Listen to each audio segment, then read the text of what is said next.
said that so many times, man. You've got to be, but for all of those, for one success story like that, for one Harrison Ford, there are countless other, others who, just didn't, for whatever reason, luck, chance, whatever, but that's cool. But the stories that you have, I'm sure you just shared, and like just the numerous other experiences that I've never worked concerts before, but I have. Oh my goodness, Phil! I just remembered a job. You have worked But I didn't. concerts? No. It was what I was about to say, and I just realized I didn't write that down. I don't even want to say I've worked something similar where Yeah. it's like, and for a very short period of time in like the live entertainment kind of industry. And I'm like, this is nuts. It's fun and exciting, but and that's the draw. But it's like, do regular people, should I be doing this? I can tell you the way I would tell other people that didn't understand what working at that job was like. I was like, it's like working on a pirate ship. It's like that level of like degeneracy and just kind of Yeah. like all out. I can tell you just like as a bonus story, and then we can leave that job behind. When there was definitely big jobs that weren't just a staging crew. Sometimes it'd be a crew of, this is the staging crew, this is the audio video crew. And so we all had these kind of like homies that, like, I didn't work with you every day, but we worked together a lot. And so we Yeah. would kind of have this like, I don't know if you call it competition, or you know what I mean, just healthy kind of ribbing each other. But when we had these decks on these trailers, you would have to it was on 2nd Avenue in Nashville, so busy middle of downtown, and you'd have Right. this 18-foot trailer that you would have to pull out and block the whole street and back it in. And if you didn't back it in well, you were really going to piss off everybody on that street. It's a one-way street waiting to just get where they're trying to go. Right.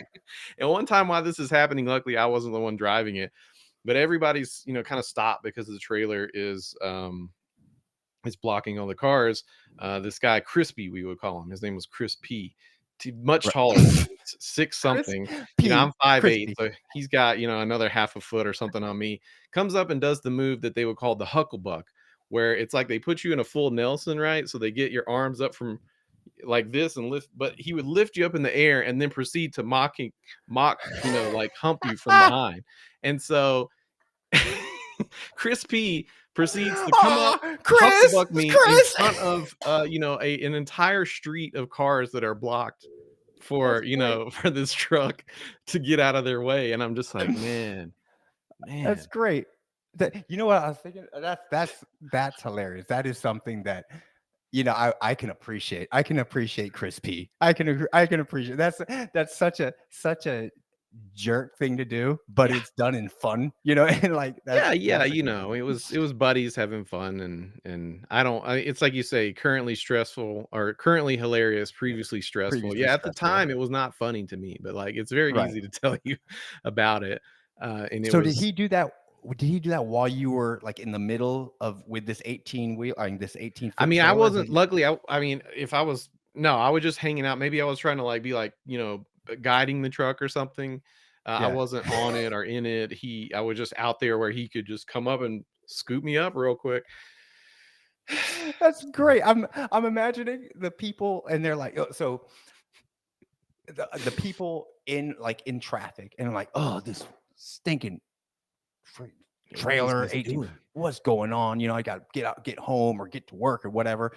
And who's this bozo out there? Come on, does he even know how to guide someone back? What is going on? Yeah, man. And I Good had to put a times. little humor, a little fun in some. What else? So you're talking about downtown Nashville, right? And I've never been to downtown Nashville, but I know downtown Nashville is music, right? Yeah. It's right, music. And that venue, or at that area where you were, you had that trailer, that's one spot in downtown Nashville. But that was happening multiple times throughout the day, I'm sure.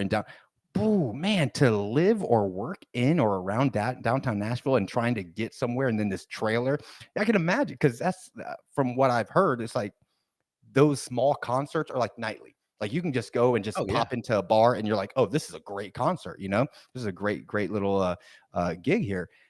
And I can imagine just like getting stopped by 3 of those, especially if most concerts are around the same time, shows around the same time. So that means the prep has got to be around the same time.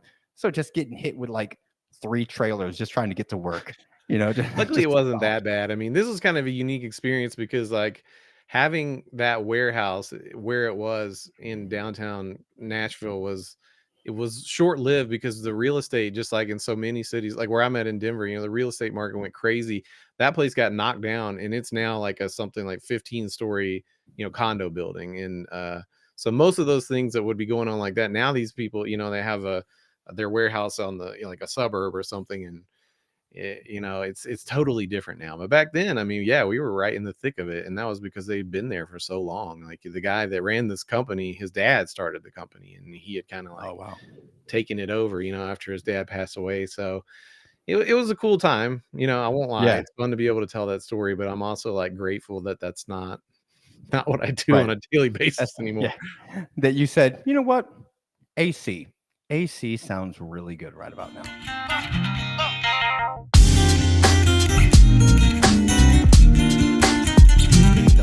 So there, and that is, look, I real quick, I just ran through this. This could be any week, any day of the week.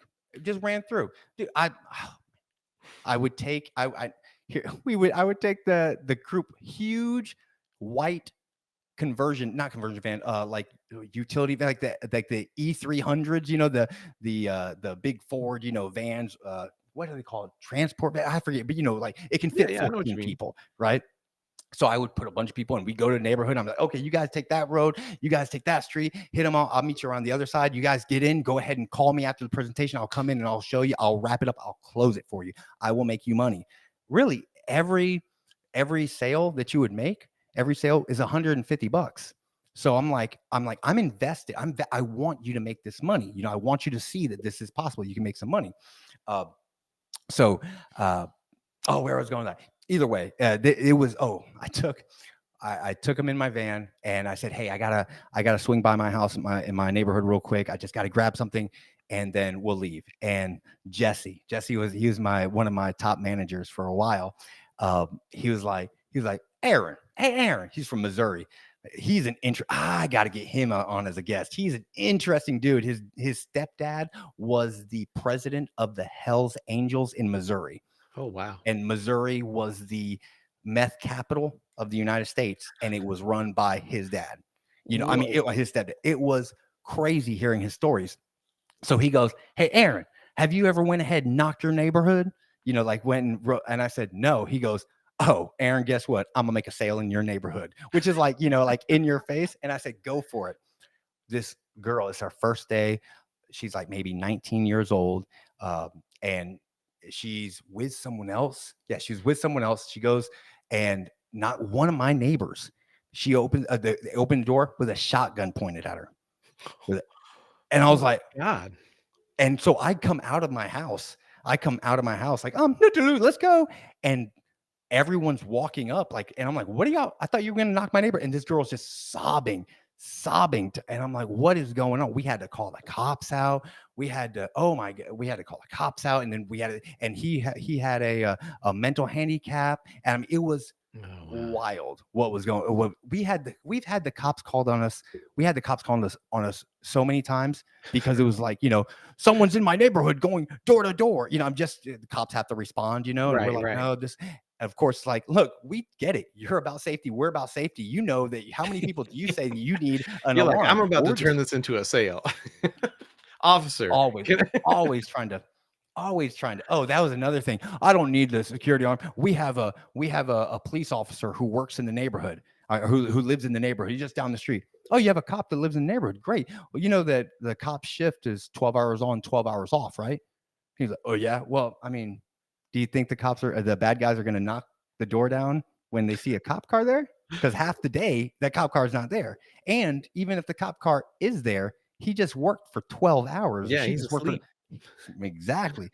So again, this is what I was saying. There's story after story I have. This is ridiculously insane. It was stressful. I had to be an office manager. I had to not often now the general manager. I had to get there at 9 o'clock, 8:30 in the morning, something like that, get everything kind of going. We had interviews coming in at 9 a.m. So we had to get those going. Luckily, fortunately, when I became the general manager, I was like, okay, we got to change up our practices, guys. I don't want to be dishonest about this. I want people to know up front, hey, this is what's going on. This is what we got going on, and sell them on the idea that, yeah, you can do this because look, my salespeople make money.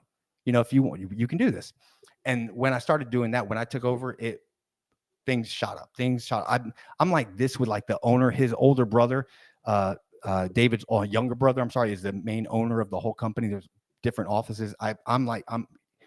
He's like my brother now. I mean, I got really close with his family.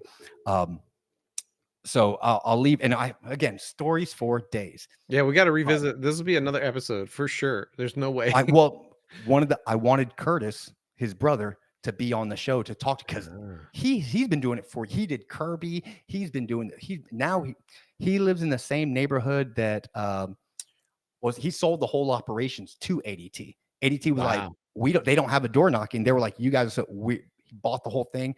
I forget how many millions of dollars. Oh, that's amazing. He lives in the same neighborhood that remember when Tiger Woods got into all that mess and everything, and like he got hit by the car. His wife like hit him with a car or something like that because she found out he cheated on her. He was cheating a lot.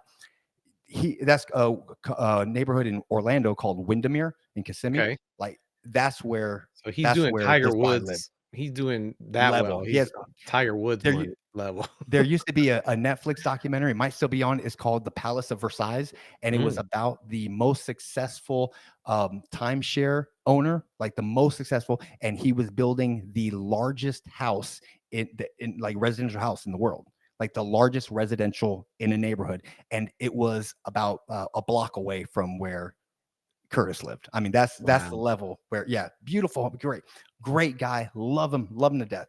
David, I became close with David because it was like I saw there was something really amazing and soft and gentle there, but there was also those flaws, and there was a wildness about him. I mean, he would take people out into the field. Oh yeah, I would start around 8:30. And then I'd do the training, and then we'd be out in the field, and I wouldn't get back to the office until like 10 o'clock at night, 9:30, 10, because we'd be miles away, or like, maybe the next city over or something. And we'd have one person that got in late to a house, and I've got to go in there. It might be a hard sale or whatever. And now we're not getting out until 9. And then it was a wild, wild time. But I learned so much from this man throughout all this wild. I mean, I got close with him. He would come over to my home. He came to church with me. Like we got, tight. He's passed away since then. I'm gonna leave with this story. And this sums up. I don't want to leave it with the idea of a really negative idea about David, because he would give. Oh, that's one thing he would give. He never, even when he was getting all this money and he had this huge salary, he would almost always be broke, because he would just buy things compulsively and then give them away. He would give people money. Just like, what do you need? And I'd ask him, he's like, look, man, he grew up, he never graduated high school. He dropped out when he was 15 years old, and he started selling Kirby's door to door because his dad was selling. No. He was the one he started selling Kirby's door to door, 15 years old. They thought he was 18 years old. He lied, and he was still getting money. By the age of 17, he had done so well that he was eligible to open up his own office, he was top in the nation multiple times. By 17, I mean, this guy, he's really, like, there's a genius about this man. And they had to actually wait for his 18th birthday, because he told them, they were like, hey, you can open your office and you got to pay all this, and what, your driver's license. They looked at it and they're like, what? Like, what is you're not, 18, and they had to wait his 18th birthday. It was a big party and everything, big, because he was able to open up his office, and wild stuff. Very smart guy. So I was frustrated because it was right when I took over the office. We weren't making any sales because I didn't know how to do the field work. And he was, and David was running the St. Pete office, but he lived in, by the Tampa office. And I was like, dude, can you help me was I need to go. I need to see from you. He's like, Aaron, just go out and do it. I'm like, dude, I don't know. I said, and of course, the way I said it was like, look, man, I'm looking at the best person in this industry. I said, I would really appreciate to learn from the best person in this industry. He goes, okay, fine. We'll go out. This is great. He said, we'll go out around 2:00, 3:00, and me and you, we'll send the team out, me and you, and I will show you. We'll close up a bunch of deals. Cool. He comes to the office around 5:00. From 2:00 to 5:00, he's on the phone with me, calling, texting. I'm on my way. I'm almost there. I'm almost there for 3 hours, right? 3 hours. He gets there at 5. He's like, okay, hey, I gotta do something. So he goes into my office, which was his old office, and he's like smoking a cigar and stoked. I mean, he always have a Ziploc bag of like probably about $600, $700 worth of cigars, always. And here's a cigar, and he's smoking it up. And I'm like, hey man, anytime I got a family, I got my wife to get to, can we? Yeah, I got to make these phone calls. And he's on the phone. He's yelling. He'd always use the bathroom and make phone calls on the toilet and I think he had IBS. Like he would mess that bathroom up and he'd be like loud. He'd be like, well, let me tell you, if you want to get a system, then dude, it was so, and he did that. Just farting and stuff in the background. Like, dude, oh God. It was, oh man, I have an awesome other story about David. Another time he took me out, the second time he took me out, or I think the second time. So anyways, I'm there waiting. I'm fuming. I'm like, this, it's towards the fall, winter. So it's already 6, 7 o'clock, 7 to 8 o'clock at night. It's nighttime. It's dark. And he comes out of the office. All right, Aaron, let's go. I go where? He's like, no, come on. We're going to go get a deal. We're going to go get a deal. Yeah. I know a place around here.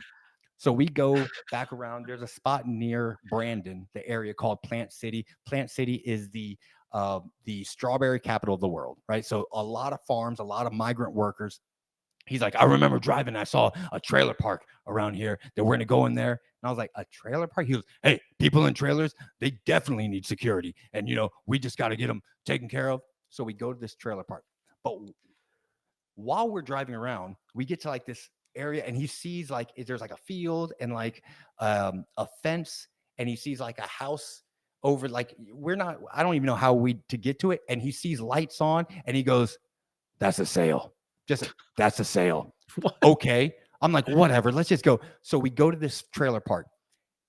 It is not a trailer park. It is it's the living area for the migrant workers. So these migrant workers, the farms would have like these areas that like a trailer park, but it was just trailers and the migrant workers would live there. Okay. So we go and he sees one with like lights on. He goes, come on, let's go. We get up. He knocks on the door. This guy opens the door, a Mexican guy opens the door, and he goes, hey, how you doing? My name's David, blah, blah, blah, blah. And he's doing the whole thing. And he's like, I'm not even I'm toning it down.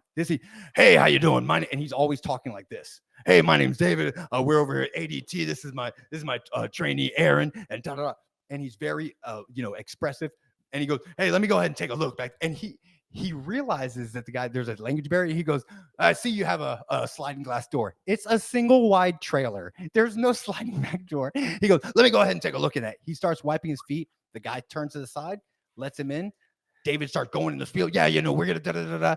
And he goes, in the middle of the sentence, he goes, yeah, da, da, you don't understand a word I'm saying, do you? No, you don't. No, you don't. Okay, it's fine. Don't worry. Aaron, you speak Spanish. He's like, you're Cuban. You speak Spanish. I go, dude, not even conversationally.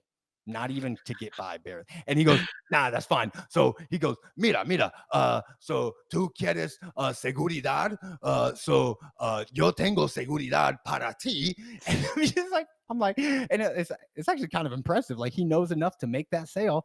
And he goes, yeah, we'll just go ahead and fill out the paperwork. And he's filling out some paperwork. And it's like one of those 3 carbon copies. You got to press start. And he's like, yeah, your name, su nombre. Okay, very good. What is the direcciones, address? Okay, very good, very good. No, you're gonna love this. You're gonna love it. It's great. It's great. And he smiles. He goes, "What's your social security number?" And knowing this guy doesn't have a social security number, and he goes, "Nah, we're good. We're good." A date of birth, and he goes, "Let me call it in." And he calls it in, and immediately it's like credit fail. There's no credit, and you need credit. He goes, oh, okay. Yeah, sorry. So don't worry about it here. And he kind of rips up. He goes, oh, we'll come back. We'll call you. We'll get in touch with you, blah, blah, blah. And we leave. I'm like, and at this point, I'm fuming. I just need to learn how to close it, how to do business, because I want to be successful. I'm young, I'm energetic, I'm hungry. And then we're just driving around. He's like, and he goes, here, let's go in here. And he pulls up into a house, lights on, 2 cars. It's almost 9 o'clock at night. Goes, knocks on not the front door, but like the carport door.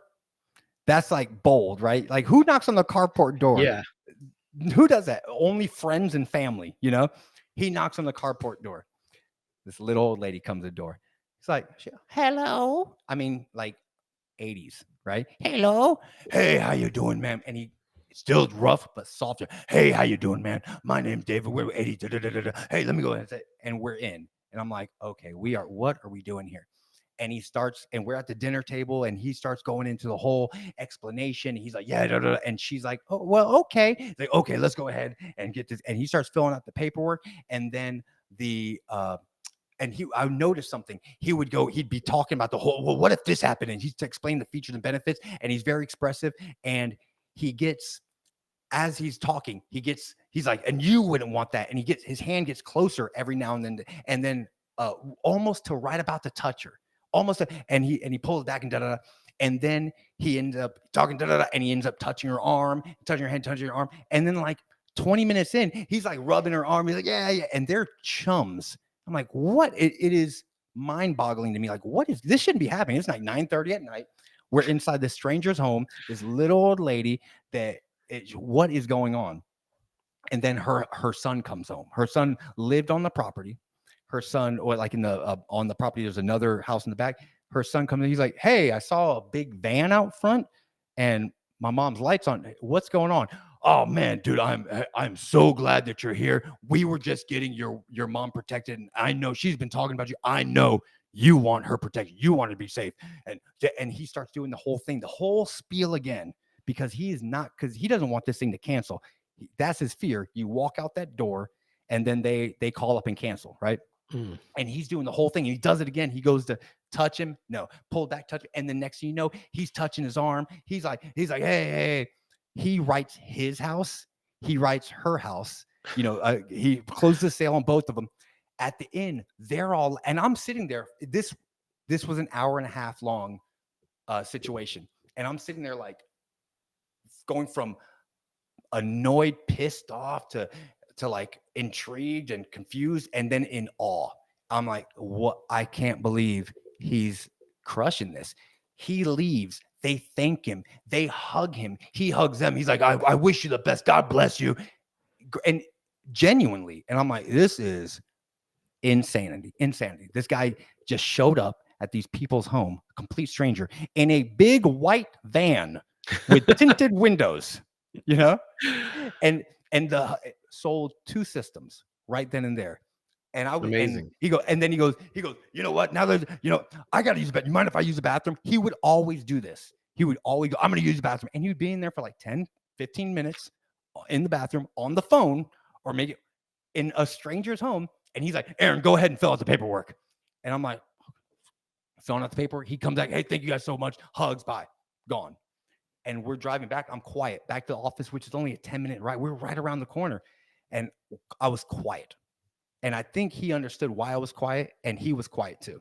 We get to the office. He's like, come on out. He was like, hey, I want to process this paperwork real quick so we can get it in. I wouldn't need to get the prop. So he on the computer processing up, and I'm in the office with him. I said, hey, man, I don't know if you recognize this, but like you almost touch, like it's like you built up to touch the person. Why was that? He goes, well, I couldn't just touch them the first sentence. That would be weird. I had to get them prepared for me to touch them. I was like, excuse me? And he said, from all the craziness, all the wildness, he's got a stogie in his mouth. He's exhausted because he was an insomniac. He would never sleep. I mean, he was the other job that I saw him in. I would see him all hours of, like, he would not sleep. And so, and something switched when I said, hey, I said, but why are you touching him? And he said, Aaron, one time I was watching a documentary, And I was like, what is this guy? He goes, I'm watching a documentary. And in this documentary, they're running a study. And the study was in payphones. It was a payphone in New York.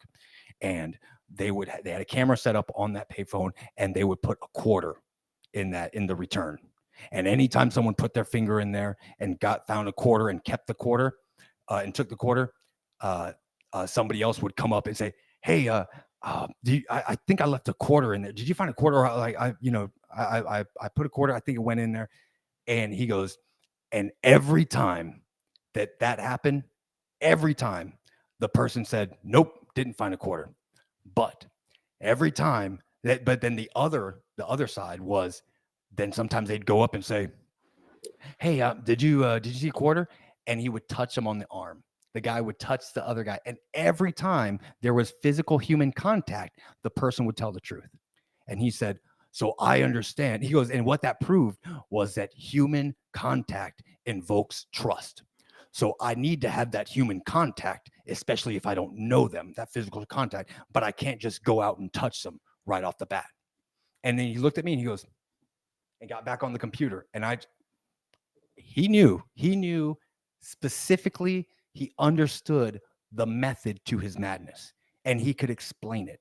This guy was on another level. He taught me many times. I have thought about starting a podcast or just a video series of lessons learned from David, because for the 2.5 years that I worked for him, and for the 1.5 years, 2 years until he passed, which wasn't a long time, the impact that this man made on me was profound. The impact this man made on other people, negative and positive. There wasn't anyone who's like, David, I'm not sure if I met. No, if you met David, you knew David. You knew him. Local vendors in the area, I'd be like, hey, yeah, we're coming over. Oh, yeah, I got you. Yeah. Because he would just go everywhere and talk to everyone and just force his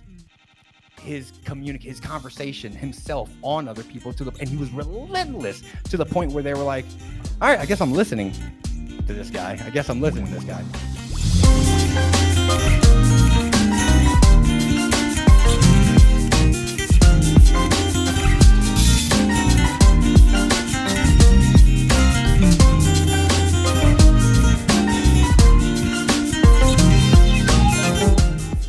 This has been a broadcast of the MSP Media Network.